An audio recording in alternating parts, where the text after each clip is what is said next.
Hey, everybody, this is Andy Hall. You're watching Best Advice Ever. It's a show where awesome people come on and talk about the best advice they ever got.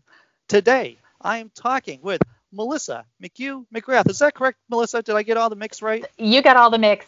I feel like that would be like vaguely racist, like maybe 100 years ago. Vaguely, but I am very Irish, so it's okay. Oh, okay, great. So Melissa is a professional dog trainer. She is the author of Considerations for the City Dog. She has the Mutt Stuff blog. And yes, she's also on YouTube. And her YouTube channel is Melissa McCue-McGrath CPDT-KA. And I imagine those letters at the end of your name mean something. They do. It means Certified Professional Dog Trainer. And KA is knowledge assessed, so I had to sit for a really long test for it. Oh. Well, congratulations on your letters. Thank you. I just wanted to make my long name even longer, because why not? Sure. It just flows off the tongue. Just right off the tongue. So how long have you been doing dog training, Melissa? Let's see. I started professionally in 2005, so it's been about 14 years. Oh, really? 14, 15 years? Yeah. And it all started with like a personal dog of mine that had some issues, but like a guy, I was doing a disc dog. I used to compete in disc dogs, and a dog trainer locally came over to me and was like, "Hey, have you ever considered doing this professionally?" I'm like, "Sure." I like dogs. And so I just kind of jumped in and never really looked back. Fantastic. Now we are recording this during the corona apocalypse, during the coronavirus lockdown. Yes. I imagine you're not doing in-person trainings at this particular time. I am not. I am afraid to go outside. No, but we have, so I work, I'm the co-training director of the oldest AKC obedience club in the country as well. So like for those classes, we pre-recorded all of our lessons in the week leading up to the closures because we just knew it was coming. Yeah. So we recorded everything, and then so we've been sending those out to our students and our membership. So those have been available. My sports classes have all been moved to online, and MSPCA, where I also have a gig up there too. So we've been recording in our homes. So like each of the instructors are recording either at their place of residence or on site, and they've been just having one person in at the facility at a time, recording with shelter dogs, and then putting those up for the people who are going to be taking classes. And we'll be supplementing that with Zoom, or Zoom-like. We're still ironing out the details. Sure. Not to like buzz market a thing, but sure. So we're going to try to reach our students that way. Fantastic. Yeah. I was looking at one of your videos on your YouTube channel, and it was about whether or not people should adopt a dog or take in a dog during this quarantine period. You want to talk about that a little bit? Sure. So I saw so I'm a mom, and so I was on like one of the mom Facebook groups for our school, and or parent Facebook groups for our school. No shade to the dads. But it was more, there were a lot of people on there going, "Hey, we're home. I can finally get my kid a dog or a puppy or whatever." And I was like, this is actually great. Like I can actually talk to this because this is my actual job. So, many shelters have either cleared out all of their pets, which has been great. But others are also seeing an increase in dogs that are being dropped off as this COVID-19 continues, because now you're seeing loss of income, you're seeing loss of life. So some of these pets that are perfectly great have no homes anymore, and people are panicking. And some of the dogs are also really stressed out in their homes. So, and if you've got a lot of kids and your dog is starting to bite because it's stressed out too, being able to send it to the shelter has been an option for some people. So bringing in a dog during COVID-19, I think, is a great idea in practice. I think just thinking now is the time to get a dog because I'm home, great. But what happens when you go back to work or if you lose your job? So like really consider if things don't go great and you still have this dog in 3 months, is that something that you still want? Also getting a puppy is also a little harder now too, because like in order to get that puppy more. Typically, I would recommend that people would go to a breeder and check it out, make sure everything's okay. You can't go anywhere. You can't go to a breeder's facility and be like, show me all your dogs, show me your puppies. You can't verify if that's a good breeder or a backyard breeder or a puppy mill. Like, so just buyer beware, do your research, make sure what you're getting is what you're supporting. I'm so tired. I'm so sorry. What you're supporting is legitimate and responsible. And if there's any questions, like, we can throw my email up there, and I'm happy to like field questions and talk definitely. A little bit more clearly to it. But I'll throw all your contact information at the bottom here of the video, and so people will be able to check out all your sites. Yeah, and this way I can like maybe guide them a little bit better, because some people are really looking for rescue, some people are looking for purebred. I know breeders that had planned breedings. Some of those buyers had fallen through, so these might be respectable breeders, but they, for whatever reason, like, people had to back out financially or health-wise or whatever. Their situations have changed. So maybe those breeders have extra dogs. I never thought that there would be a puppy surplus, but I guess there is. Yeah. Right. So it really depends. The numbers are still shaking out. But I mean, like, transports are certainly affected. So like up in New England where we are, we tend to import a lot of our dogs from the South and from other areas, because our spay and neuter programs have worked. Yeah. So we tend to see higher numbers of like pit bull type dogs or dogs that you would see banned by homeowners insurances in shelters than you would in other places around the country. If you're seeing hound dogs like beagles or Treeing Walker Coonhound mixes, or, lanky boo dogs, those dogs typically are the ones that you see coming up from the South, because they're big hunting traditions down there. So those puppies tend to be brought up from the South and fill our shelters, and then they can be homed, which is great. The problem is the transports aren't able to move responsibly because of COVID-19. So in places where these dogs are living in an actual hell, so some of these places don't have space for these dogs. Yeah. They might be euthanized at a much more significant rate than they already are. Mm-hmm. So we're seeing the numbers are still shaking out, but it's going to be bad. Wow. Well, thanks for sharing that. Yeah, I'm such an uplifting character. I'm so sorry. Well, it's some good information for people who are thinking about adopting a dog at this point, getting a dog.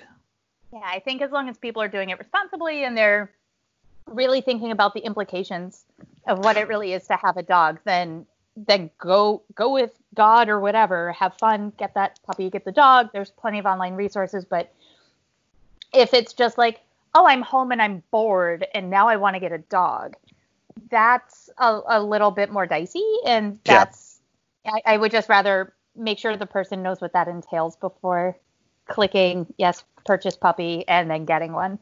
Right. Well, that's some good information right there. I think this is a great place to pivot to the best advice you ever got. Oh, wow. And it has nothing to do with dogs, interestingly enough. Oh, really? Oh, do tell. Really? So I was trying to figure this out earlier. I was either in early high school or middle school when my chorus instructor she's like, Melissa, you can't carry a tune in a bucket, but you try, and I'd much rather see that. and she's like, I would rather see you stand up there and sing loud and proud and off key than not doing it at all. And for whatever reason, if I'm having a shitty day or if I can't find words that are working, like in this podcast, just getting out there and putting it all out there and not looking back, even if it's not the best, even if it's not coherent, on key, just getting it all out there is important. And I don't know why that stuck with me. Maybe it was because she led with "you suck." but Right. but you're here and I'm happy to have you. I don't know what it was, but for whatever reason, when I think of advice that people have given me, it was you can't carry a tune in a bucket, but I'd rather that than the alternative. And I just thought that was really, I don't know, it fits. Right. You know what I've seen? I've seen a lot of people really be held back in their personal, maybe even their career lives, by making the perfect the enemy of the good, right? Yeah. So they feel like they can't start anything unless they're 100% ready, locked and loaded, ready to go. Right. And one thing that I've been doing with my YouTube channel for dogs is that I'm doing it all in one take. I'm not editing anything out. It's like if I screw up, then can I swear on this? Yeah, you can. You can swear. Awesome. Yeah, that's fine. Thank you. If I fuck up on these videos, then my students see that I'm human and that I'm messing up too. My dog is a dingbat. He's so sweet. He's affable. He's lovely, but he's a frat boy and he's an idiot. Yeah. And he makes mistakes and I make mistakes and I'm laughing through them on these videos. Like I want my students to see that they're like, I would much rather see somebody out there with their dog trying and meeting their dog where they are than getting a perfectly obedient militaristic heel or whatever it is that they're trying to work on. I would much rather see that my dog is not a robot and that my dog is working for me because we have a good relationship instead of I have to do this because I'm going to get in trouble. And so like in all of my videos, there's at least one mistake or some, Captain is our dog. One of them that a friend of mine had posted on her website, and she's got a much bigger following than I do. So I saw like the YouTube numbers flat spiked, flat. And on that day, she had shared this video where Captain, like, it's going through my legs. So I was trying to get him to, like, run through. And as I was talking to the camera, because my dog doesn't know what a camera is. He's never seen this. Like, so now I'm a camera person. So I'm talking to this inanimate object, and I'm not watching him at all. So he's sitting. There's no way to describe this without looking dirty. But so, like, he's sitting between my legs, and what I was trying to ask him to do was to put one paw on each of my feet so I could kind of walk forward with him. And I was trying to explain that to my peoples.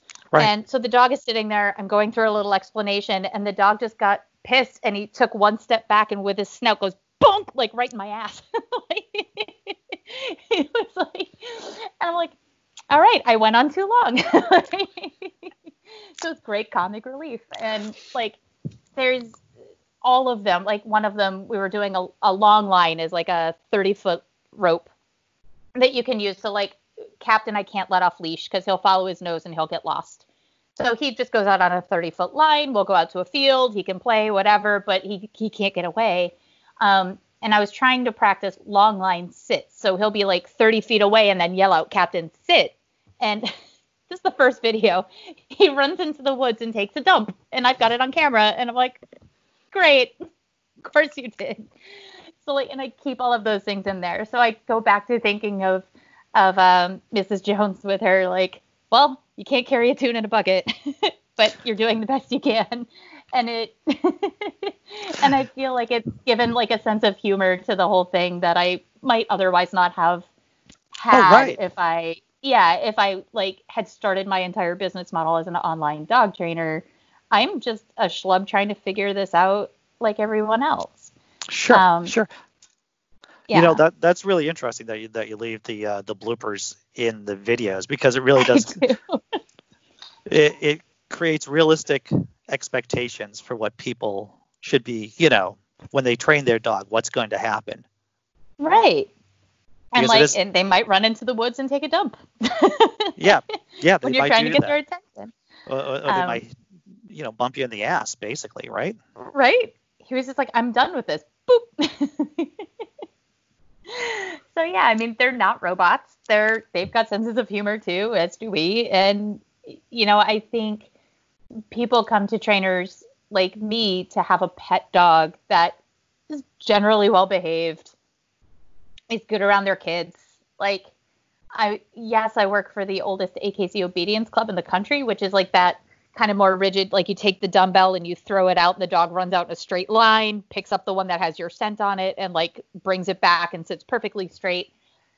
I let other trainers do that because I'm not a competition obedience instructor. I'm a pet dog trainer. I do sports and I find the humor in the relationship with our dogs in a way that the seriousness, I think, for me, kind of takes away from the relationship. Well, that's what I was going to say. It sounds like the real takeaway from the story that you told about your teacher is that there's this real closeness and intimacy that she was able to tell you these things. Yeah, she never would have said that otherwise. Right. Like if I was just like a student she had seen on the first day of school and had never I had her as an instructor since I was in like I think 6th grade or 7th grade all the way through my graduation. We're friends on Facebook. Like she's wonderful. So like some time had certainly passed, but like when she pulled me aside, there was definitely this, okay, I'm going to level with you. Yeah. It sounds like that when people are training their dogs or trying to train their dogs or interacting with their dogs, they should be mindful of the relationship. The relationship is primal. Correct. Over what they're trying to accomplish. Correct. So meeting the dog halfway. So like if I have a dog that's really scared and I want him to say hi to every single person he sees on the street because I said so, well, that's not helping the dog. That's putting the dog in a situation where he's just constantly in fear. And he could be obedient and he could listen to me, but I'm also putting somebody at risk of getting bitten because that dog at some point is going to get too scared. I would much rather look at my dog and be like, okay, if Captain's tail is down and his head is low and there's something about this person that is making him uncomfortable, I could have the obedient dog and be like, no, you're going to do this anyway. Or I could say, you know what? Let's walk in the other direction. Let's try to do something else. You're telling me something. My dogs have never been wrong about the personality of a person. Oh, that's interesting. Yeah. I mean, my former dog had picked out my current husband, so that worked out. Hey, well, there you go, right? I was wondering, do you find that some people with dogs, they want to treat the training more like a math problem? How so?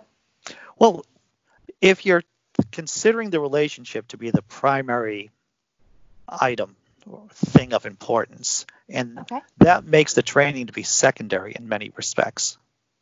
Mm-hmm. While some people would just think, oh, what I really need to focus on and drill down is just the training, and that could jeopardize the relationship with the dog. Yes, it can. If it depends on what the focus is. If the focus is on the dog and you're training from the dog's sense of safety and welfare and comfortability, and, of course I ask Captain to do things he's uncomfortable with, but never like, hey, buddy, can you, one of the videos I had, like those, like when you park your car up and there's like a little bump in front of you that like if you were to hit it, you were going to hurt your car. Yeah. So it was like week 2 and I'm like, okay, well, I've got this tricks class and they don't have agility equipment right now, but they might have these like either Jersey barriers or like these parking lot, like little bump things like nearby that they could walk to. And maybe they could get their dog to balance on something like that. So I was trying to use things in our environment that they might be able to use. So I'm asking Captain to get up on this narrow little thing, and he's never done that before. He was clearly uncomfortable. But what I had done was like, I was like, guys, we're going to just work on this. We're going to see if maybe we can get 1 foot up. Make that your goal. So instead of like trying to push to say, we're going to get all 4 feet and then a sit pretty on this tiny little thing in a 2-minute video, well, that's not fair to my dog. I have to build his comfort level first. So at what point is he so uncomfortable that he can no longer learn because he's too stressed out versus is he still willing to work with me here? He is great. And then when he started to get more distracted, we called the exercise off and we went back and tried again the next day and he was way more better. Way more Wow. better. Awesome. Right, God right. damn it. This quarantine is killing us all.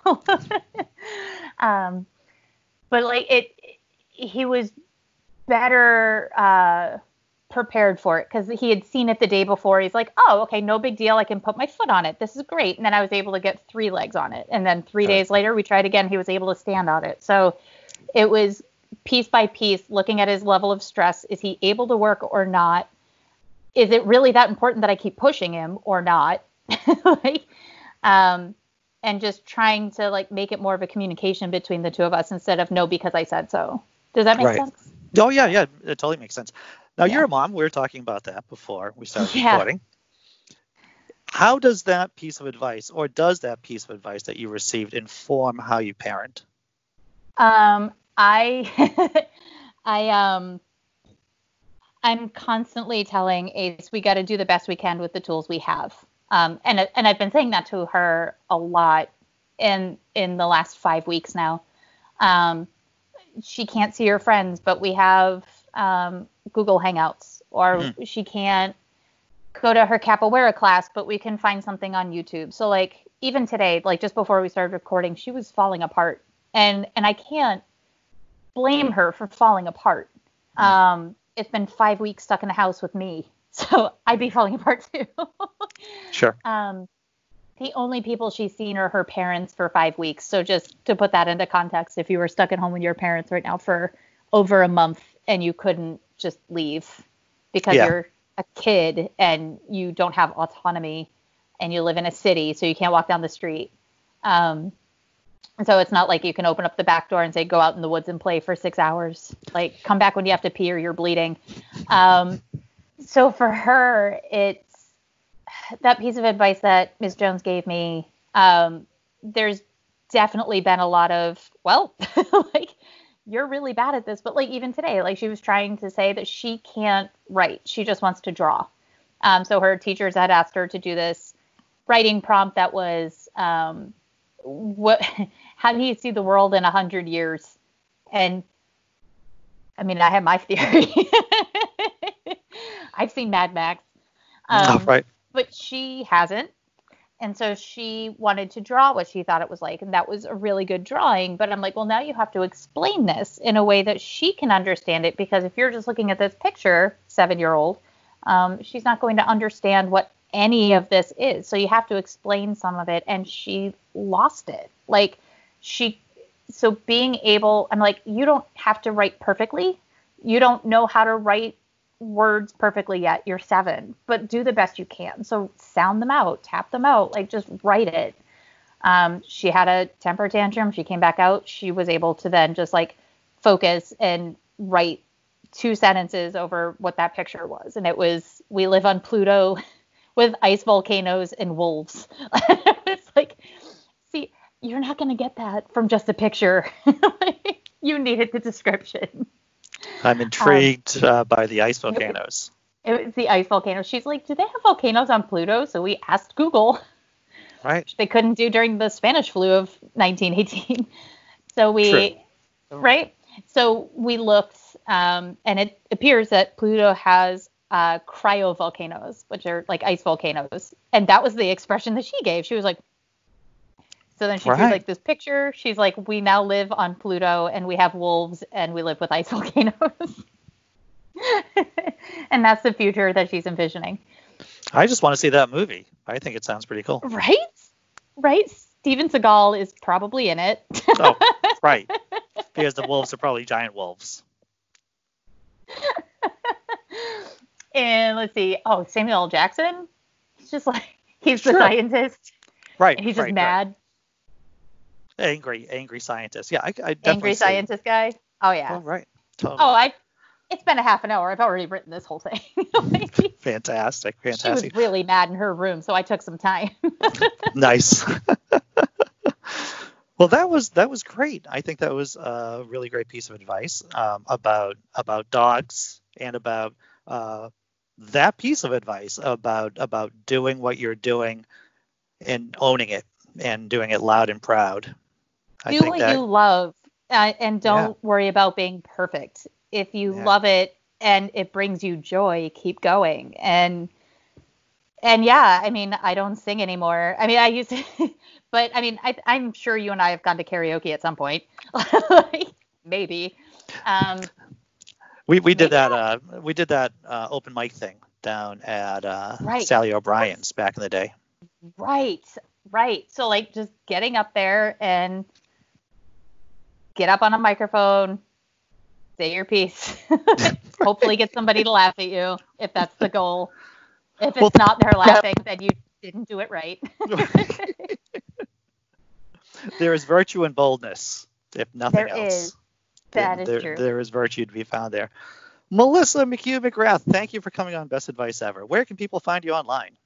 Awesome. So they can find me at MuttStuff on Twitter, at Melissa McCue-McGrath on Instagram, MuttStuff also on Facebook, and my book is Considerations for the City Dog.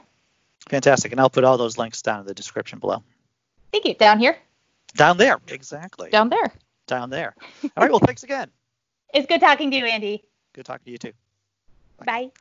And now.